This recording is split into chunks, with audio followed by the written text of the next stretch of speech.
Hi, AJ Hartley here, novelist, Shakespeare professor, fan of various aspects of Japanese culture, and I wanted to respond today to a video that appeared on a YouTube channel associated with the New York Times.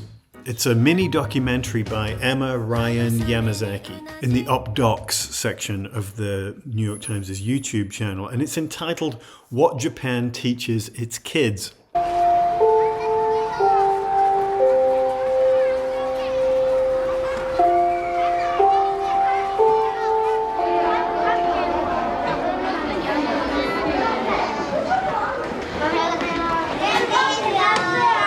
The film, which contains no voiceover or other editorial pointers, chronicles a first grade girl's participation in her school's performance of Ode to Joy, part of the organized festivities welcoming the incoming first grade class. It's a lovely little piece documenting Ayame's first attempts to audition for the bass drum, fail, then get the part of the cymbal player, and her subsequent struggles to get the timing right before the final performance.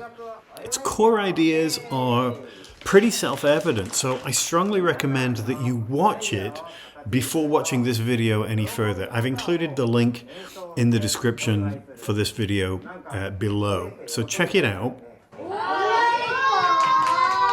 オーディションをします。やってみたいなと思う人は休み時間に来てください。 Parts of What Japan Teaches Its Kids are quite hard to watch. オーディションに受かったらそれでおしまいなの？それがゴールなの？違うよね。泣いたら上手になるの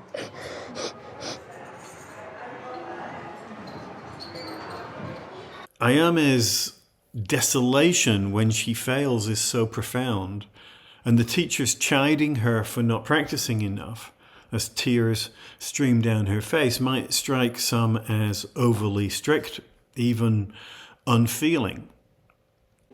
Even some of the other students seem devastated by initial disappointment, though that connection between them is really important, I think, to what the video is finally about.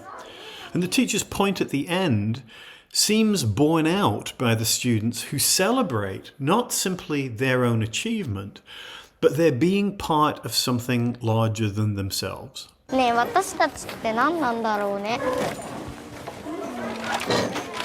心臓の一部。私たちは心臓のかけらでみんなが揃ったらこんな形になる。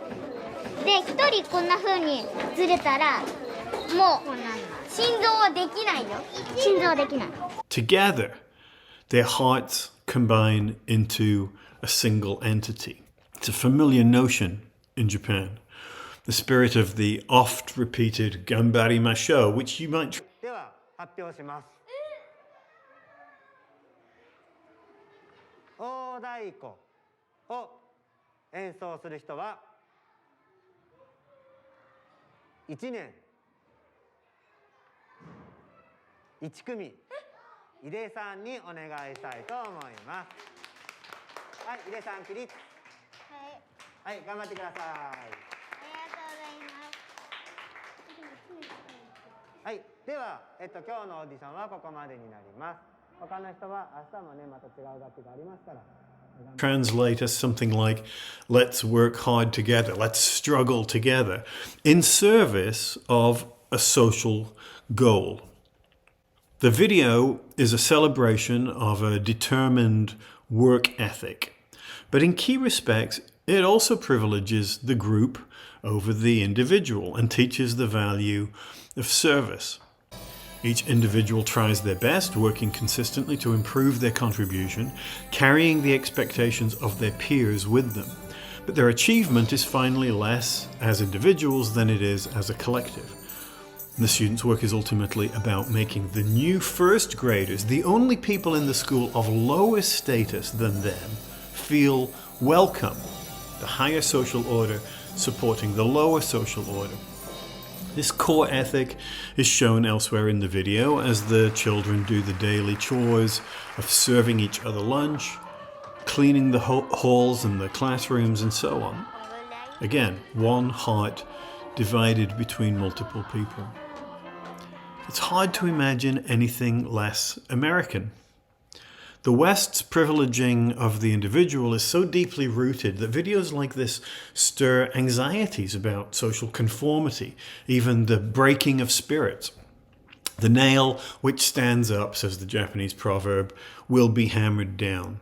A saying frequently and warningly trotted out to foreigners like me, who in 1987 were part of the first large-scale employment of foreign teachers in the now famous Japan Exchange and Teaching Program, the JET program.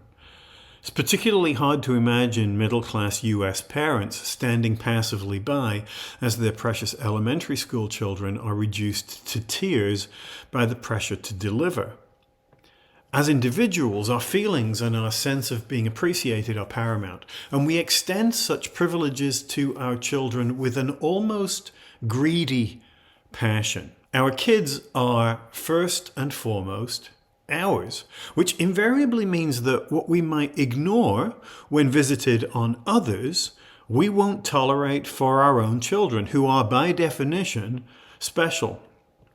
Family first, we say, acknowledging an impulse which is both vaguely medieval in its fidelity to the household fiefdom and capitalistic in its emphasis on private ownership.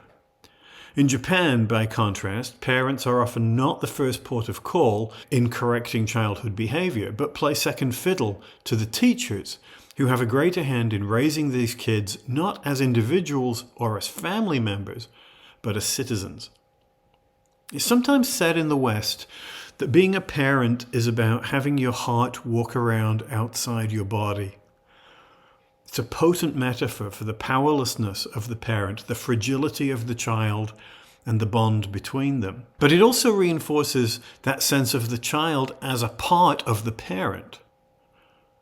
While the Japanese model views the child's heart as bound to those of everyone else, part of a social unit which is much wider than the nuclear family.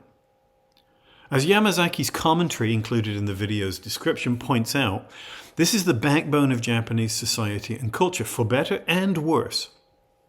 The streets are clean, the trains run on time, the crime rate is low, because all but those comparative few who have completely slipped out of the parameters of normal society are hardwired to see themselves as cogs in a larger machine which runs for the betterment of the whole. People there are trained to be respectful and courteous, not because it's quaint, but because the needs of the whole take priority over the needs of the few or the one. Now, I'll be the first to admit that there were times when I found such attitudes stifling, even absurd, frustrating as a creative individual. But living in the US provides daily reminders of all that's wrong with that me, mine, first attitude.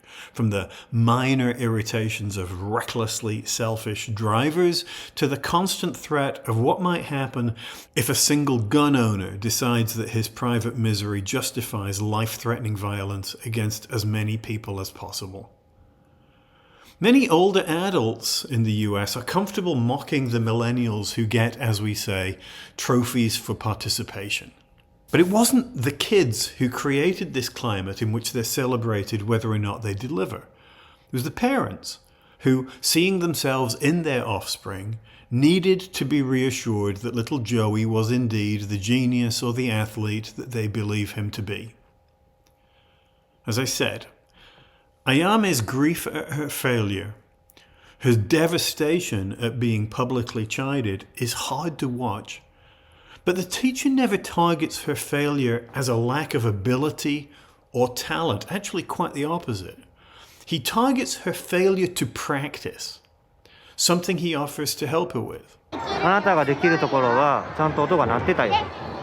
今日昼休みに先生練習一緒に見てあげるから苦手なところやろ。先生はイーサのこと信じてるから。あと昼休み練習しようね。The value of her innate selfhood is not in question, only her work ethic, something she has the capacity to change. In other words, he's not going after her for things she can't fix. Obviously, this educational model, bound as it is to different cultural beliefs and practices, can't simply be imported into the US. But something of its core ideal is worth keeping in mind. As members of a society, we owe each other. We depend on the myriad ways in which we're connected. And for all our individual desires and aspirations, we can surely learn something of empathy, compassion, and the work required to make the world a little better, even if it's through sacrifice, not just for those we think of as ours, but for everyone. 大変だったなって思った人、自分頑張ったなって思う人だけでごらん。めっちゃ頑張った。榎本先生は練習厳しかったなと思う人、正直言ってあげていいよ。はい、そうですよね。厳しいことを言ったことたくさんあるけれども、きっとみんななら乗り越えて頑張ってくれるだろうなって思ってました。だからみんなは努力をできる人になったなって思います。みんなのやる気とか頑張ったことに対する自信とか音で感じました。本当によく頑張ったね。 That's all I'm going to say. As ever, please like, comment, subscribe. Feel free to offer your thoughts and observations on this issue. Thank you to my patrons who make this channel possible. Please consider checking out my books or my merchandise, and I will talk to you soon. Thanks. Bye.